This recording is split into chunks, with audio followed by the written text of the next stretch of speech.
Hidroponik adalah budidaya dengan memanfaatkan air tanpa menggunakan tanah, dengan lebih menekankan pada pemenuhan kebutuhan nutrisi bagi tanaman. Kebutuhan air pada hidroponik ini lebih sedikit daripada kebutuhan air pada budidaya dengan tanah. Hidroponik menggunakan air yang lebih efisien, jadi cocok diterapkan pada daerah yang memiliki pasokan air yang terbatas. Sempitnya lahan untuk bercocok tanam kini bisa disiasati dengan penanaman secara hidroponik. Selain tidak membutuhkan lahan yang luas, tanaman hidroponik ini kini mulai dilirik banyak orang karena tidak menggunakan pestisida. Hampir semua tanaman bisa dibudidayakan dengan hidroponik ini.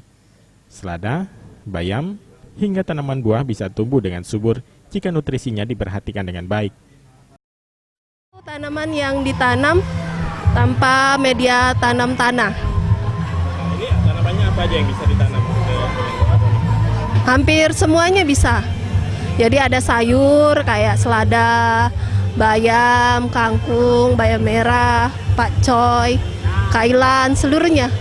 Atau juga tanaman yang buah juga bisa. Yang harus diperhatikan untuk tanaman hidroponik ini adalah saat mulai penyemaian, karena akan berpengaruh terhadap kualitas sayur dan buah yang ditanam. Sayur hasil dari hidroponik ini sudah banyak dijual di mal-mal yang ada di kota Palembang. Aprianto, PAL TV.